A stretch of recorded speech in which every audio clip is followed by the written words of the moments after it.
Good evening, everyone. You're watching Social Chatter, your weekly social media marketing talk show. My name is Christian Karasevich, and this is episode 173. We have a fantastic show for you tonight. We're welcoming back myself. We got Phil Gerbishak on co-hosting, and tonight's guest is Ross Brand from Livestream Universe. He was on the show actually just a couple weeks ago. We welcomed him on for we were on for our social media predictions for 2019 show. Just want to say a quick hello. Hey guys, how you doing? And so we've got a great show for you tonight. We're going to talk a little Instagram, a little Facebook, and then we're going to have Ross share some video tips for you. So I'm going to go ahead and bring on Phil. Phil, how are you doing this morning or this evening? I am fantastic, Christian. It's great to be back, man. Good to see you, man. Very good to see you. You too. So we've got got a couple of good topics this week, and we're gonna have Ross on here in a second. Do you want to do any intro for Ross, or does he need an intro? I mean, well, for those who are just listening, this is your first shot at Social Chatter. Ross Brand is just freaking amazing. He is a live stream genius, and you want to hang on tonight because at the end of the show, Ross is going to come at us with some great tips for how to do a better job at live streaming. So if you go to livestreamuniverse.com, don't go there right now. Just wait till we're done. Livestreamuniverse.com. Check out Ross. Follow him on Twitter at iRossBrand and check him out all over the internet because Ross is brilliant. We're just excited that he's here. He's always fun, always full of energy, and always full of insight. So I'm just jacked that he's here, Christian. Yeah, it's really good to have Ross on. So let me just get a couple things set up, and we'll get kicked off here. And by the way, we've got a couple of people tuning in. I know we had Ann Wen. She was talking about being able to tune in, but she couldn't. We've got Barb Tomlin here, as well as a few others. So for those of you who we've got the show. We do post the blog recap as well. So we will publish that tomorrow after the show once we've had a chance to add everything. Ross, how are you doing today? Hey, that was some introduction, Phil and Christian. That was awesome. Now I'm nervous. It's a lot to live up to, but we'll try. But thanks so much, guys. Thanks so much for having me back. We had a blast. Was it last week or the week before doing predictions? A couple weeks ago, yeah. Yeah. So thanks so much for having me back again. Yeah, we're glad you're here, man. You always bring it, brother. Always bringing it. Thank you. So Phil, cool. So we got some cool stuff tonight. So yeah, I was just sorry to cut you off there, Christian. Let's get started, man. I can't wait to start the party here with Ross. So let's talk about the fact that you can actually post to multiple Instagram accounts the same picture. And I'm wondering, first of all, Ross, is this a good thing or a bad thing, man? Is this just going to promote spamming, or is this actually something that's any good? Well, when I looked at it, I my first thought, and I just noticed it, when I opened the app or whatever, and I was posting something, and I said, well, what is the purpose of somebody following me on, my personal and my business or my personal business hobby show, for those of us who have multiple accounts, what's the purpose if you're not delivering unique content to each of those accounts? And the article talked a little bit about varying up the text and things like that, but still I think the point of why we follow different accounts is to see different images. So for me, I haven't figured out a good reason to use it. And if you're somebody, let's say you're somebody managing multiple accounts for other people, well, you still couldn't really post because each brand is going to have its own call to action or its own sort of messaging. So I'm not really sure how useful this is. Oh, come on now. You can post the whole Motivation Monday, the same crappy stuff, because everybody loves those motivation. I'm sorry. Right? I mean, what the hell? Why is Instagram even doing this? I mean, they're trying to cut down on what? So that we can have some of these scumbags that run 87 accounts that all like each other, that now they can post the same garbage everywhere. I mean, come on. Christian, what do you think, man? I am really concerned about this. So I think that so this reminds me of Twitter, for example. It reminds me of Facebook, basically where people get too automated with things. So for example, when people say, hey, I do social media, here's what most people end up doing. They have, a social media management dashboard. They post an update and they post it across every single account. Any social media marketer, any social media manager that is a good social media manager would recommend, you need to vary the content across every single channel. Those motivational Monday things, like exactly what you say is going to happen, it's likely going to happen. People are going to be pushing, the same content across all these channels. I'm very concerned about that because I think one of the biggest challenges that people have, and they still have this challenge, it's that they don't know how to vary the content across their platforms. So they just create the same piece of content and share it across every channel and say, hey, I'm doing social media for my business. And that doesn't work. Doesn't work at all. So I'm very concerned with this. I think it has something to do with, the original founders of Instagram. They left a couple of months ago. They kind of finished that. Right. I'm a little concerned because to me, this reminds me of, it reminds me of Twitter. It reminds me of, Facebook with automation. I don't like it. Definitely don't like it. And the fact that you can't customize the message. You have one message. I'll pull this up here. You have one message you can share, and then you just select which account you want to post to. I realize this is probably under development, but I'm not sold on this one. Yeah, I mean, even any really good social media tool that helps you schedule will give you the option to, select the accounts you want it to go to, but then you can customize each message. You can mix up the timing. I mean, even if I was doing a promotional post for a show or something like that, I would still want to have a different graphic if I had multiple accounts. So my personal account would have one kind of graphic, and then my business account would have something that was branded towards the business account or in that theme. I just don't see how this really benefits the consumer. And I think one of the reasons why Instagram is so much fun to spend time on versus some of the other platforms at times is because it does seem more organic and the content does seem more original. And, it's one thing to post the same thing on LinkedIn that you post on Facebook and figure it's very different audiences as long as it's, business appropriate or whatever. Yeah. But two accounts within the exact same feed, I'm not sure how well people are going to take to seeing the same photo from the same person's personal and business and, or companies that are related to each other. If somebody's managing several of them, I just don't see how that's going to be a good look for anybody. Yeah. And by the way, go ahead. I was going to say, if you look at this photo that's here, this actually, I think, is a really good example of what not to do.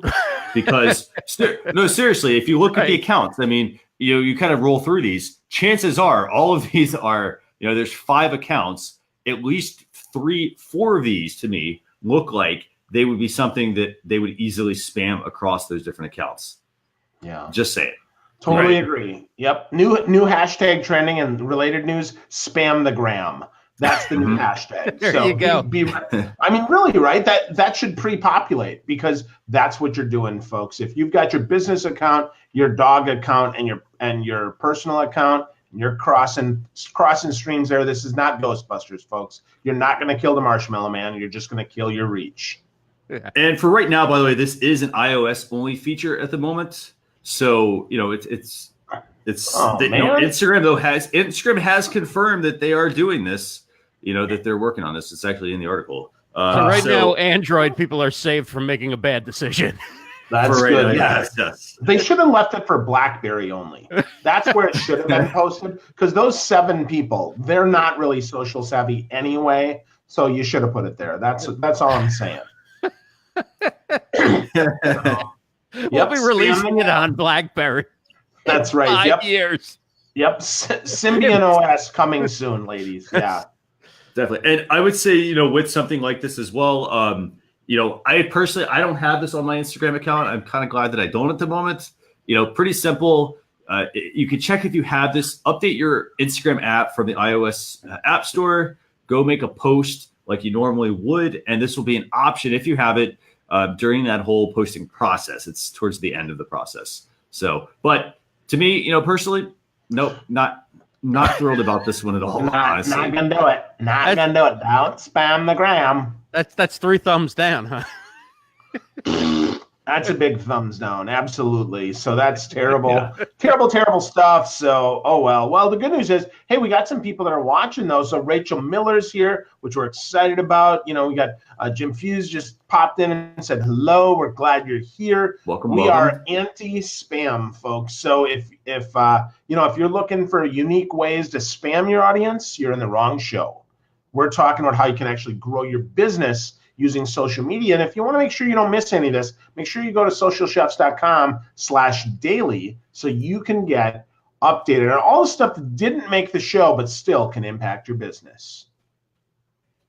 So where are we going? Christian, number 2, buddy. What do you think, man? We got some Facebook coolness. Where do you want to go? So let's talk about this new feature that Facebook's working on. And there are 2 features. You know, one of those that ties to Facebook jobs, and the other one ties to Facebook groups. So basically the gist of this is Facebook jobs. Facebook is adding some new filters. They're adding a whole salary filter, which I think is actually going to be very useful for people that are searching for jobs and people that are posting about jobs. Yeah, so, Phil, really? What do you think so? I mean, so here's my thing, right? So because there's no official position on Facebook, as an advertiser, as a recruiter, I don't see any way to target this. As a job hunter, I mean, seriously, to me, this feels like a step back. Like you're going to Craigslist misconnections to try to find a job. I just don't see this picking up speed. I really don't. And I know that they're trying to go head to head with LinkedIn here, but I just really don't think this is a smart move at all. I much ado about nothing. They need more to their platform if they're going to do this. I don't know. What about you, Ross? You looking for some work? You think you're going to use this? You know, I don't think it's such a bad thing. I mean, I look at everything with Facebook through the filter of Facebook wants to become the internet. So you can basically just go on the Facebook app and get everything you need one day, right? You get your news, you get your, you get business, you can look for a job. There's the marketplace. And I mean, I did scroll through the marketplace when I was looking for something, and I figured, what the heck would I need that for? And then, well, it's right there, right? And it actually kind of loads nicely and gives you a way to search and things like that. So I think if it's a job posted by a company that has a check mark, or, a company that you know about and you feel comfortable with, I think eventually, I just think it's another option, right? Go where the people are. And so, sure.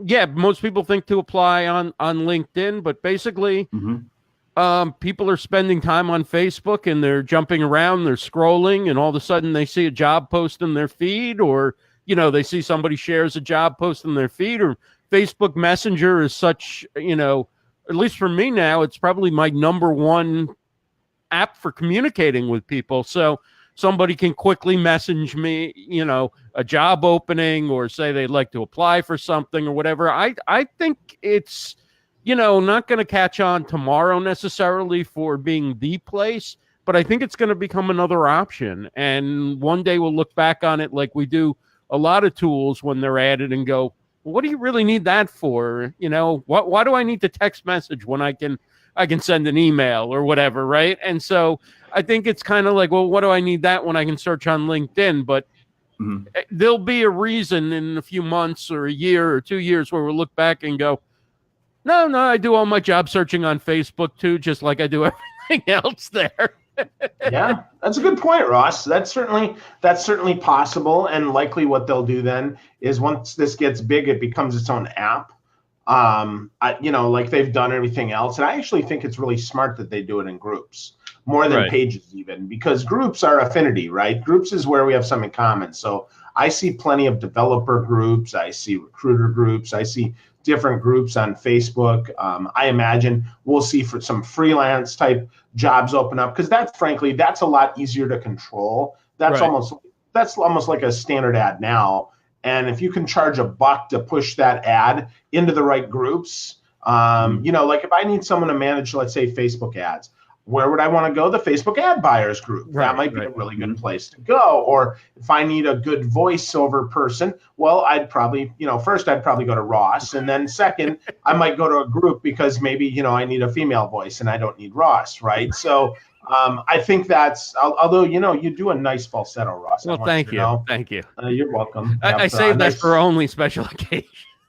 Right. Yeah. Like my bar mitzvah. Thank you, Ross. That's nice. Yeah. Right. But yeah, I see that working out. I don't know. Christian, what about you, man? You think this is going to pick up overseas too? So I think the jobs, I definitely don't think the jobs piece will pick up that much over here. I see a lot of usefulness, kind of what you were just saying here with groups, with a group aspect. I think it would be very useful for that. The other thing I do like about this, I do like the fact that, hey, they give you, the hourly, like being able to filter by salary. To me, I think that's kind of important. I think it's important because it should help filter, some people will look at something, they'll only look at the dollars that they're going to make in the job. And so I think that this would hopefully help deter people from applying that really are not, they're not capable of, doing that position. So I think it might help a little bit with that. It may pick up over here, but group wise, if you got a group and you have jobs listed, I think it's very useful for that. Kind of going back to what you said though, if you're looking for a job, I go to LinkedIn, I go to a jobs website. Facebook's not the first place I think of when going for a job. Just a crazy theory, and you'll probably laugh me off the show with this, but a lot of companies obviously block Facebook at work, but they leave LinkedIn open because they know people are networking on LinkedIn. They're recruiting on LinkedIn. They're, trying to connect with potential sales targets and things like that. I don't know if the idea is that by trying to get into the job market a little bit and make Facebook even more of a place where people are doing business networking and recruiting and things like that, perhaps companies won't have that block on Facebook. And, you look at some of the bigger companies, you're talking tens of thousands of employees now will have the ability to access Facebook for work. But, hopefully, and from Facebook's point of view, they get addicted to liking and sharing and live streaming and all sorts of things during work time. I don't know. It's just a thought as, where's the next market for Facebook? Well, let's get people to watch it. Let's get people to watch videos and, look at photos and comment on posts and discussions while they're at work, instead of doing it on LinkedIn. Wow. Yeah. Well, I'm not going to laugh at you, Ross. I think that's interesting. I find that a lot of organizations don't want their employees looking for jobs at work, though. Right. So that's where I don't know if they're going to open up, but HR departments already have access to Facebook during the day. And so do hiring managers. Now, the question comes if they can build this out as a separate module, that's going to prevent what you're talking about. But we'll see, man. I mean, that's a really good point that I hadn't considered, Ross, is maybe this is the next way to get people addicted to Facebook at work. And then, believe it or not, there's still people who aren't on Facebook. So maybe if you want to use that feature and, they build it even as a separate module, just like in order to have a page, you have to have a personal profile. Yeah. And then as soon as you sign up for your personal profile, you find out there's 800 people you might know. And you're like, how did they know that I knew that person 30 years ago or whatever? So the same thing's going to happen to somebody signing up because they want a job search in the app or whatever. Oh, you first have to create a personal profile and then you can create a job seeker profile or whatever it is. I think there's something in there that they're trying to do that's beyond the surface. Definitely. And, this reminds me of course there is. Earlier this week, you're talking about like, well, why would there be a shift in strategy, that sort of thing. Earlier this week, for example, Apple, Apple's typically a very closed company.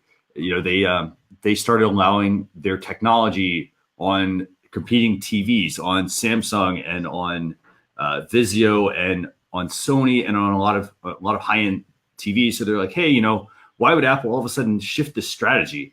And there's obviously got to be some bigger play there. Same thing happens here for Facebook. They do things a lot of times in order to kind of get people talking about it or to get people hooked on something so that then they roll out a service and people are like, hey, I actually need this. So yeah, definitely. I mean, it's not a big update, but I think that there's something there, like you guys said. Facebook at work is a big thing. That it's a big thing that they're really trying to push as well. And like you said, a lot of companies, they block that sort of thing. So definitely. So let's see. Do we have any questions, by the way, Phil? I was trying to go through. So we got So Beauty Bubble TV says, can you post a position wanted for the volunteer or pro bono market? So meaning, do you have to have a salary on there? And Christian, I know we just have the article there. Is there anything there that indicates that you must have have an amount there? Here's the thing. I see some here that they haven't filtered, for instance, by hour, but there is a, hourly, monthly, and yearly. I would think that they'll probably not necessarily require it, because here's the thing. I mean, even if they didn't, you could put $0 probably, or $1 or something like that. Yeah. So I think you're right. We'll check into that. I'll try to check into that actually here in a second. Okay. But yeah. Yeah. And then the other question is, Jim Fuse wants to know, do you think people are looking to stay on Facebook? What about the whole delete Facebook movement? Well, I would say that's an interesting question. Remember, in this case, this may be one more hook to get people in. And frankly, I think the whole delete Facebook movement is like actors and actresses saying they're going to move out of the country when the wrong person gets elected. I think that's just a bunch of blowhard people that really aren't going anywhere. I haven't seen that usage decline even a little bit. I don't know. Ross, what are you thinking, man? Nobody's going anywhere. Facebook's too powerful. Yeah. It's too big of an audience and too many of our friends. I mean, where are we going to go, right? Right. Exactly. And I will also say this, I mean, kind of like what you just said, earlier, there are a lot of people that are not on Facebook. There's a lot of people that still are not on there. So, to say, hey, everybody's going to leave. I don't see a mass exodus here. I think that, people are going to, you're going to have people leave all the time. They're going to say, hey, I'm going to take a break. I'm going to come back. They're going to take a break and they're going to come back because, hey, they're going to realize the experience at other places isn't exactly what they thought. So that's very likely what's happening. By the way, Mitch Jackson, thanks a lot for joining us. He's got a new book out. Jeffrey, thanks for joining as well. So, Phil, where do you want to go next? Well, I think, let's get right to a tool, because I really think, this year we're going to try to be as concise as we can, folks, with our shows. So instead of just, going through 4, we're going to try something new. We're going to give you two news items and one tool, and then you can sign up at socialchefs.com/daily and get all that information so that you'll get the recap. You'll still get to find it out, but that way we don't have to cover them all for you. And if you have questions, of course, you can leave them here and we'll come back and answer them for you. So we're pretty excited here. We're going to do a tool. So we got some tool time. It's time for tools. So what's the tool we got?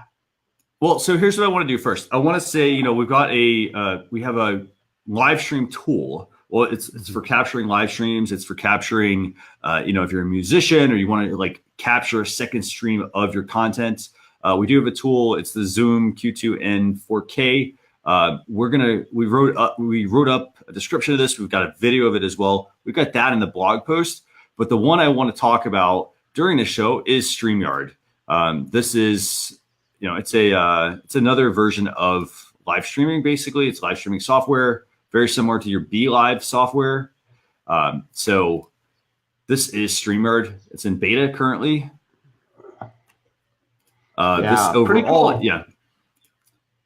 Pretty cool stuff. Yes. So go ahead, Ross. Are you playing with this? Yeah, I actually used it to live stream an interview this morning with Nick Nimmin and Dee Nimmin, and live stream to YouTube. And really enjoyed using it. I thought there were some issues with connecting in the beginning, but once I got on, it really, the quality of the audio and the video, and I think some of that may be the fact that YouTube also doesn't degrade the quality to quite the same amount as Facebook does. But I thought the quality of the audio and video were really it was really stable. It was a good experience.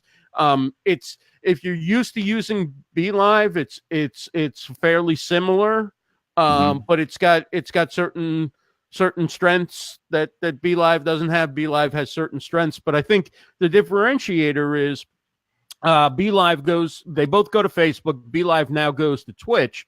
StreamYard goes to YouTube, and so going live on YouTube was always a more complicated thing, and I'd never really chosen to do my interview shows on YouTube. And this made doing an interview on a show on YouTube really no different than doing one here on Facebook. Easy to get your guest on with a link and all those kind of things. You can do the same kind of switching of shots. You can share your screen. So I'm really happy with it. And in fact, I'm having the CEO on tomorrow on a special episode of Live Stream Deals at 3 p.m. Eastern. Shameless plug there on the Live Stream Universe Facebook page. So I'm looking forward to talking to him more about it. But I think it's a nice tool to add. And right now, you can basically stream for free for as long as you want to. And then there's plans to upgrade if you want a few extra features or whatever. And if anybody wants to, if you're connected to me and you want to try it out, send me a DM and I can send you a link that'll get you started. And then if you want to subscribe or whatever, you can save a little money on that as well. Cool. Definitely. No, so what are some of the differences? So like I know, for example, BeLive, for instance, only works in Google Chrome.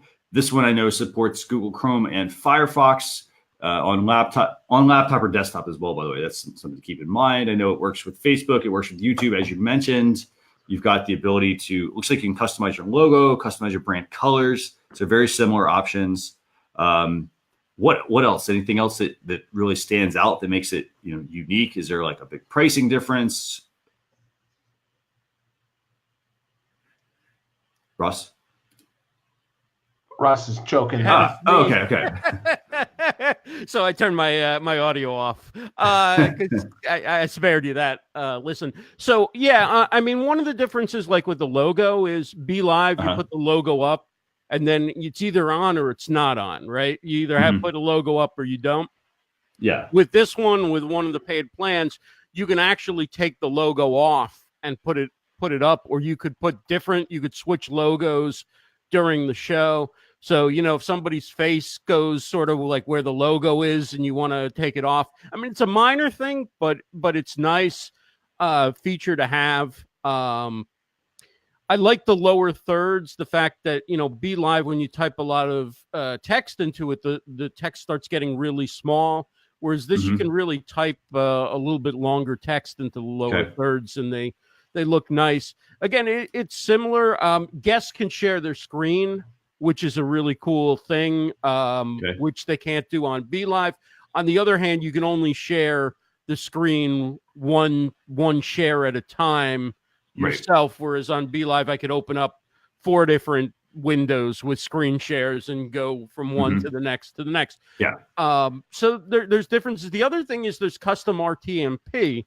So basically, if you want to go to a platform other than Facebook and YouTube, you can go to any platform that accepts an RTMP stream. So you could use a stream key and go to Twitch, or you could go to a restreaming service, or you could go even send your video to somebody who can receive it. So there's some things that you can do, and I like where it's going. They're pretty new, I think, and there's new features to come as well. Definitely. And from a pricing standpoint, I mean, like you said, you can have up to 6 on-screen participants, some screen sharing. You get basically all the normal features you would get, but you could add a custom logo, you could do unlimited broadcasts, and no branding as well on there. So I mean, definitely worth trying. I'd say, here's the thing. We've tested quite a few live streaming software when we have been running this show for the past, 4+ years. And, and I got to say, it all varies. It really depends on, what's going to help you as a user. For me, like, we've tried Wirecast, for example, and hey, it works great, but it requires, and feel free to chime in, Ross, it requires a lot of hardware, a lot of power, very strong internet, not really mobile friendly necessarily. You've got StreamYard, you got BeLive, You can go native on Facebook Live. I'd say, really, it's almost like step one is, hey, I start with like, say, Facebook Live, if that's where I want to go, or YouTube. And then I think I build up to the software. What do you think, Ross? What's your take? I mean, it all depends on the time that you have and the need for making your broadcast, how unique you want to make it, right? So you can put custom overlays on StreamYard and things like that. But basically, if you use BeLive or StreamYard, your broadcast is going to have some elements that are similar to everybody else's. That's not a problem for me when I'm doing an interview show or a talk show on Facebook or YouTube or whatever. Now, if I'm working with a company that needs a unique look and a certain level of professional production that's beyond what the platforms have, then I'm going to use Wirecast. And I'm going to take time and I'm going to build out each shot and all that stuff. But the ability to send somebody a link 2 minutes before the show starts and have them join, especially when you're interviewing people who are busy and maybe doing a bunch of shows or a bunch of different interviews or whatever, that ability to get people on quickly, to easily share the comments on the screen, all those kind of things are what make platforms like BeLive and StreamYard really very practical and very easy to use. And you still get enough professional elements where you can put text on the screen, you can put your logo on, and you can vary up the arrangement. So you can share from a web page, or you can put yourself on solo and then, go to a shot with the three of us or whatever. So you have variety and you have a reason to keep the eyes focused on the screen and things like that. So I'm a big fan of these platforms. I think each one has its own use. I think Wirecast is a superior product for when a certain level of production is required. But for talking head shows where you have limited time and you want to get your guest on and you want to focus on the social community engagement, I mean, I think it's great. And I've even gone in from Wirecast to BeLive using like the virtual cam feature so that I can have some of my custom branding and switch shots a little bit, but still have all the benefits of the social aspects of BeLive and not be using the extra CPU power and all that to stream from Wirecast. So you can actually combine these different platforms in some ways and find what works best for you. What about Blue Jeans, Ross? We had a question from Jeff Lodick. What about Blue Jeans? As far as I can tell, Blue Jeans is not broadcasting to Facebook anymore. No. Yeah, like I had heard that when they had an update, I don't know, back in the summer or something, they stopped, serving to Facebook. Now, I do believe that the live stream insiders, Krishna Day, Peter Stewart, I think they're still using Blue Jeans now. I don't know whether they just never updated their software or they have a special deal with Blue Jeans or what their situation is. But I have not seen any marketing from Blue Jeans as far as trying to encourage people to use the platform or anyone else really go from something else to Blue Jeans. People have been leaving Blue Jeans for other platforms, but I haven't seen it going in the other direction. So I think they've put their focus probably largely on, their enterprise customers maybe, and aren't really going after the social media single creator market. Yeah, that's totally what it looks like to me too. It looks like it's more of an enterprise type tool than it is a small business tool. So good question, Jeff. But yeah, we're gonna kind of punt that off and say that it's not likely what you need for a live stream show, but it could be really great if you're trying to do other things. Yeah. So cool, man. Cool. Well, that's the the two topics and the one tool that we got here. But because we've got the amazing Ross Brand with us, the founder of LivestreamUniverse.com, and as you could see just now, I mean, he can riff about live streams like nobody we know. We're going to get some insight. So Ross, give us 2 or 3 things that we need to know about live streams to make them even better. Sure. Well, I'd say the most important aspect, and I've said this since the beginning, I still believe it, the most important aspect of your live video is your audio. If you're going to upgrade or you need to get to a certain level of one aspect, it's the audio, because what we're doing here is a talk show, and you can certainly enjoy it without watching, but you can't enjoy it if you can't listen. The content is in the words that we're saying and the conversation we're having, and the visuals a nice additional part of it. So if you're going to get one thing right in the beginning or buy one thing or whatever, get yourself headphones or earbuds, plug in a microphone or something like that. Make sure that your audio sounds good and is listenable. And people will forgive video that flickers or isn't well lit or isn't in a great camera or whatever. But if the audio becomes challenging, they're going to move. They're going to move on. So I'd say that's number one. That's number one for me. Number two would be something my friend Eddie Garrison likes to say. I can't remember whether it's a good camera is a stable camera or a stable camera is a good camera. But when I look at, when I do some mobile stuff and I see the camera shaking because I decided to just hold it in my hand and, my hand got tired or whatever.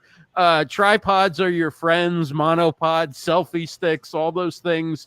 Anything you can do, you don't have to go all the way to some sort of stabilizing gimbal or whatever, but those are great. Anything you can do to make your camera stable when you're doing mobile video is going to make a more enjoyable experience for your viewers. So that's something to prioritize. And then the third thing is, promote. If you want people to show up for your live stream, you got to promote it beforehand. You got to promote it during the show. You guys have different segments. So I know if you're talking about one news item and it's not particular interest to me, you have the promotion built into the show because I know the tools are coming up later, or I know the guest is going to talk about an area that they're interested in later. So promotion before the show, during the show, and then after the show.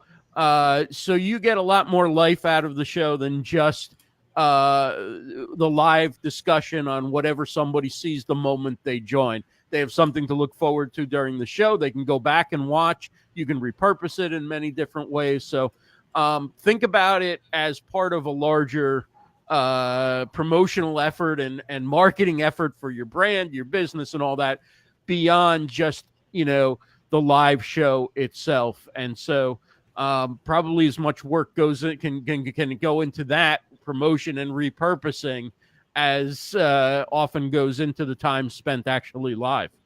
Yeah, great points. 100% agree with that. Yeah, solid, man. That's really good. So one follow up to that is, what about show quality? Like, what does that mean to have a good show, Ross? Is that different depending on the show, or is there like a standard that says, if you have these 6 things, you have a good show?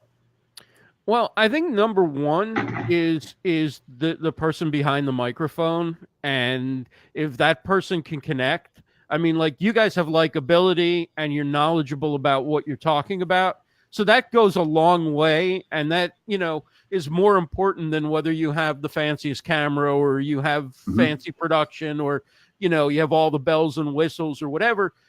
You come for the people in the end. Think about watching the news, right? You don't think, this anchor, wow, he had a good day, he was on today, or this. You just know that you like somebody or you don't like them, right? And if you like them, you can't get enough, and if you don't like them, there's not much they can do to kind of change your mind. So some of it is going to be innate, some of it's going to be how you develop your timing and your pacing and the topics you discuss.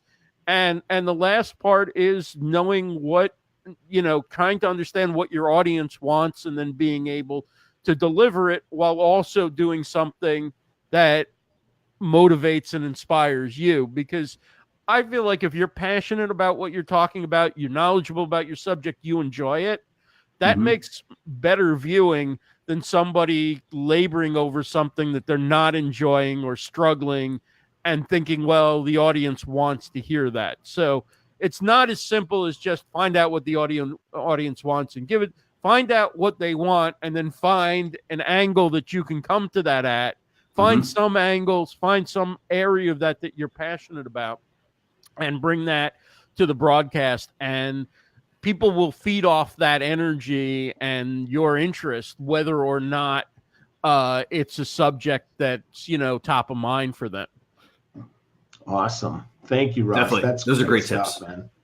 Yeah, Thanks. Yeah, great stuff. By the way, I dropped a link in the description here. Just a couple. You talked about stabilizers. You talked about good audio. I dropped a link to a couple of tools that we've used for our live stream show. Cool. Definitely. I mean, there's a lot out there, as you mentioned. It's not about having.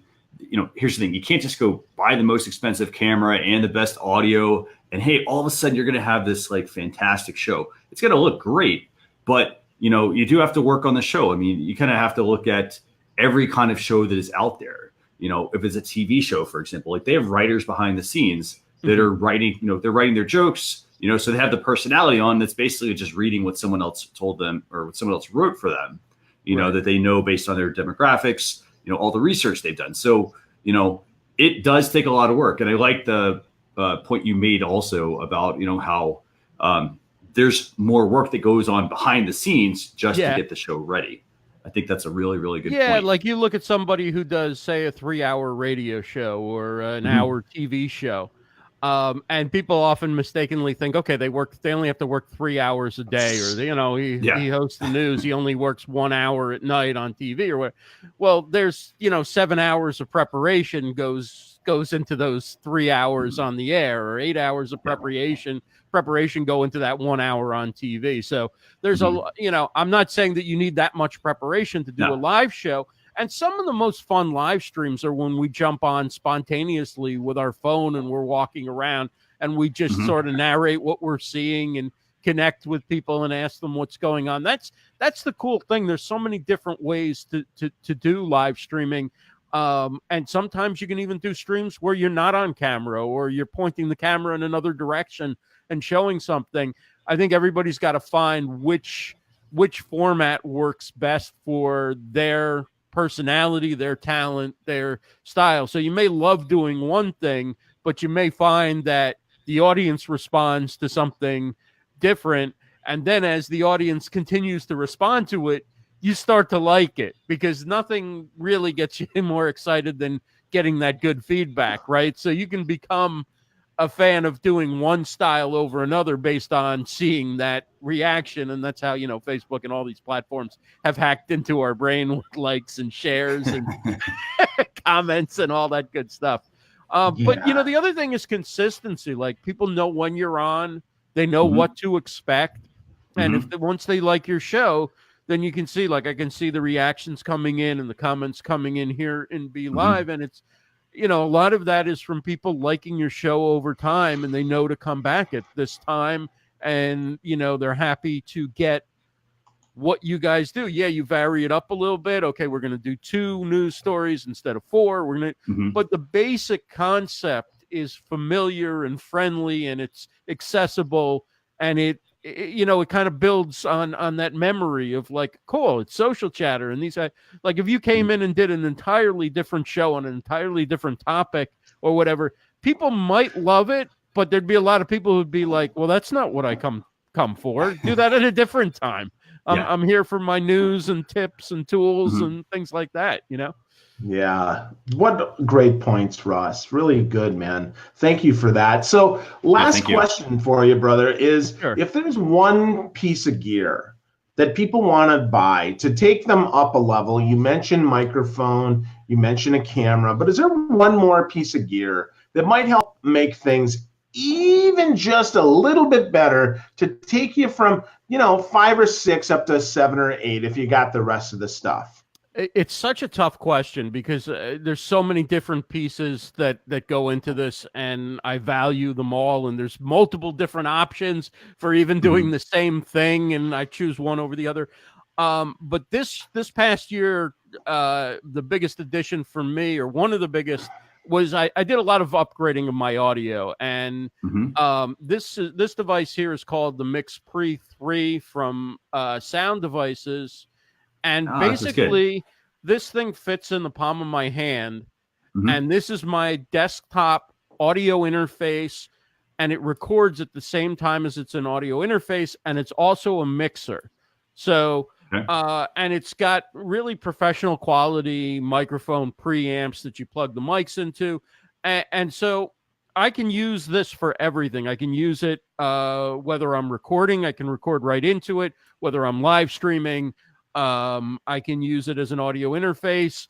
And then I can also take it on the road with me, do mobile podcasting, or I can actually, it's built to work with cameras as well. So I can plug this into a camcorder or you know, a photo camera, easy for me to say, DSLR, right? You can plug it into a DSLR, whatever, and you can capture that high quality audio in here. You can plug in, you know, different kinds of microphones. You can, it's just an amazing piece of equipment. You know, for under $1,000, this thing runs about $650. You're really, if you have that and a good microphone or just any good audio interface, I had this one as well. This is the Audient ID14. If you only need one mic instead of two, there's a ID4 that's like $199.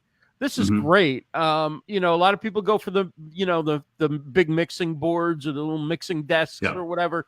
But these audio interfaces at a low price point tend to have much better sound quality. In their preamps tend to be quieter and more high quality. Their audio, their analog to digital conversion tends to be better. So think about that. I mean, even the Scarletts that you see people using, you know, unless you really need to use everything in a mixing device, and this has mixing capability, you just do some of it through the menus.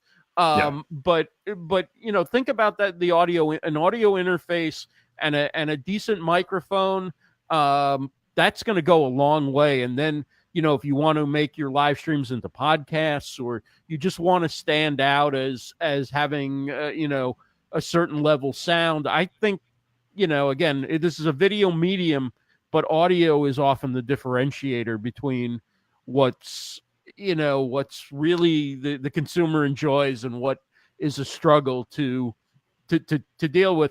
But at the end, it's really all about the personality and the people and the conversation. So you certainly don't need a device like this. I love it and I enjoy it, but it's probably more than a lot of people need. But think about getting a mic that has an XLR connection. It's the 3-point thing, and plugging it into an audio interface, and you're going to see a major upgrade in the quality of your audio from using your webcam audio or you know, things like that.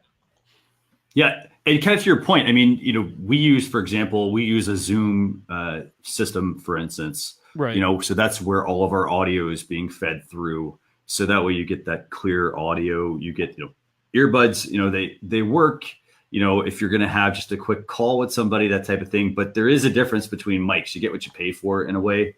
You also can't just plug in, for instance, any old, you know, hey, it's got a headphone jack, I'll plug something in. There's a lot more that goes into that.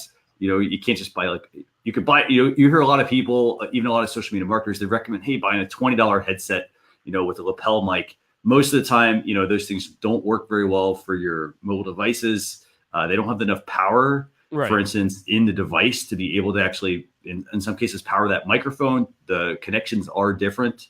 So don't be fooled by people saying, hey, buy that $20 mic. You do have to, you know, it's a bit of a process. You have to kind of know what you're getting, when you're going to, you know, do good audio for your videos. Those Zoom recorders at about, say, half the price of this are great for matching up with cameras as well and recording audio for video in the field. And they work as audio interfaces. So you can, you know, plug any kind of mic in and then send that audio into your computer. The only downside is you can't record and use it as an interface at the same time. But for most people, that isn't the main priority. And even if you have a mixer or something like that, you can plug the Zoom in and you can record, you know, out of the mixer and send your audio through, you know, the mixer into the computer if it has an interface in it. So there's a lot. I mean, it's a great device, what you were talking about. And I came really close to getting that. I was like, juggling between them. And I just like the fact that I could record and use it as an interface at the same time. But yeah, those type of devices make a big difference in your audio, and you have the ability to do, basically you can do a podcast anywhere with that. You can plug multiple mics in, absolutely, anything you need, and it's got its own built-in mic, so you can point it, and just get audio without having to think about it. Yeah. And you have, the bottom line is this, you have to start somewhere. If you're first starting out, hey, you start out with the laptop, maybe you upgrade the webcam, for example, first. Maybe, make sure, maybe at the beginning you get, a good mic, and then you work your way up as your show grows, for example, or as you use it more. And you have to remember, you can use this. It's not just for like live streaming, for example. Right. You can use this for your YouTube channel. So for example, you want to publish some videos on YouTube, you can record, you have the same equipment that you're using for everything. Basically, you want to make a podcast, you could have, in this case, as Ross mentioned, you've got a device that you can record directly to for podcasting. If you travel a lot, for example, that's something else you have to keep in mind. So it's not just, hey, I got a smartphone, because there's a lot of stuff you can connect to make these things sound better and just, produce really good, quality video. And as you mentioned, quality audio, because audio is the most important thing.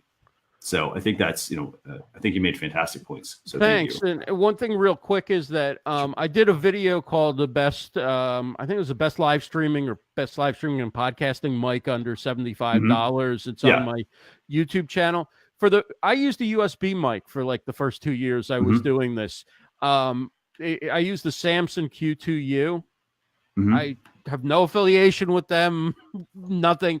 But I'm just saying, like, the difference in using a mic like that, it's like sort of an entry-level mic, right? And the difference between using that as a USB mic and using, your built-in mic or your webcam mic or whatever, it's a huge difference. And, I mean, just to be able to plug it in USB, you can get a very inexpensive boom arm because it's not heavy like this. So, for under $60, $70, you can have really upgraded quality audio. And that difference is really worth, I mean, that's a $30 to $50 difference between what you're probably using. That's worth $200-$300. Whereas the next level, you may spend $1,000 to get to, and you're improving your audio by 50 or 75 or 100. So I'd say if you don't have any audio tools and you need one, the Samson Q2U is an amazingly versatile mic for desktop, for podcasting. You can take it on the road with you. You can also plug it into a mixer as your setup grows. So that's what I did everything on. I used the built-in webcam also for about a year and a half before I got the a Logitech, and eventually I'll probably be hooking up a camcorder or something like that. But for now, I'm sitting in the dark still. and that mic, by the way, that mic is $46. The Samson Q2U? Yep. That's the best $46 on any piece of gear. If you have nothing right now but your earbuds, buy that mic, and the quality, the difference, you're halfway to where you'd ever want to be. You're 75% of the way to where you'd need to be. And then you can mix in all this other gear that we talked about later on. But that's for beginners, that's the thing to get. Or if you're on a budget, I'd used these kind of mics in radio before I got into live streaming. And like I said, that Samson at $50 or whatever it was when I got it was amazing, was just amazing. So, and I see you got a link there for it. So go ahead, click that Social Chef's Samson Q2U link and get yourself one. Yeah, absolutely, Ross. Love your tips, man. You gave us some great stuff. So we know that you're on Live Stream Universe, but tell us what's happening on your podcast, man, and a little bit about it. Yeah, so I'm doing a couple podcast live stream deals where feature products and services for live streamers, podcasters, and content creators. And then I do Brand on Broadcasting, which is more about live streaming and the process of broadcasting and what's going on. So as I mentioned today, I interviewed Nick Nimmin and Dee Nimmin. We did it on YouTube Live, and you can find that on the Live Stream Universe YouTube channel, kind of background of their personal story and working together as brothers, but also about YouTube tips and tools and growth and things like that. And then tomorrow, doing a special episode of Live Stream Deals, all about live video production. We actually have the CEO of StreamYard joining us, and Mark Goeth from Switcher Studio. So we're looking at one tool for desktop and one tool for mobile video production. That's 3 p.m. Eastern tomorrow on the Livestream Universe Facebook page. Holy crap, dude. You are bringing the noise, Ross. Thanks, man. Thank you. Because there's a lot of good stuff there, man. We've learned a lot from you with your live stream deals and live stream universe. And every time you come on, man, you just bring so much goodness. So thank you for you, Ross. Well, thank you. And thank you guys. I mean, this is one of the best shows that's out there for staying on top of what's going on with social media and video and audio and YouTube and tools and everything else. And I really appreciate you guys and love being a guest on the show. Thanks so much for joining us. We really appreciate it. So what's the best place, by the way, for people to connect with you? So we know your website. Is there, your social media channels? Which channel are you primarily on? Right now, I'd say follow me on the Livestream Universe Facebook page. Give that a like. Turn your notifications on. That's where I go live. And I'm doing a lot more on YouTube now. So I would love it if you followed me on YouTube. Rossbrand.tv will redirect to the YouTube channel. Rossbrand.live will redirect to the Facebook Live. So Rossbrand.live, Rossbrand.tv are the two places where I would love to connect with everybody and where I'm planning on doing a lot of content this year. Awesome, man.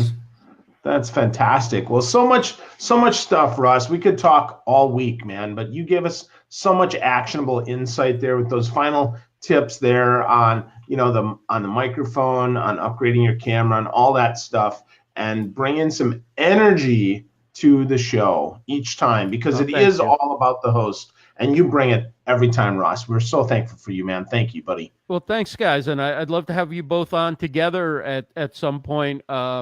Particularly if you're ever in the same location, that would be fun to do one with you guys together.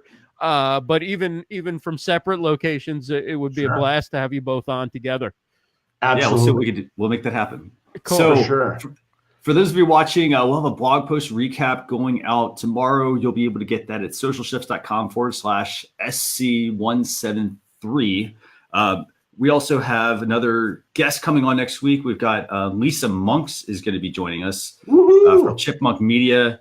So, we've been going through our list of people that we want to have on, get everybody scheduled. So we've got another good show for you next week. But we will see you next week. We just follow us, facebook.com/socialchefs. Give us a like and make sure you select that notifications option in the dropdown if you hover over the like button on Facebook. And then, we'll notify you what time we're going to go live. So anything else you want to add, Phil? No, I just want to say we appreciate each person here. Ross, you got a couple more YouTube subscribers. Gail Gilliland, former host, subscribed. I subscribed with all 11 of my accounts. So, you're gonna be set, man. You're gonna be popular in no time with all the ladies. Very nice. If you've got multiple Gmail accounts, throw a subscription in with each one. YouTube will factor that into the algorithm and give me a lot of love tonight. Absolutely. It's kind of like getting tube socks for Christmas. It's not going to do any good, but it makes me feel better. So there you go.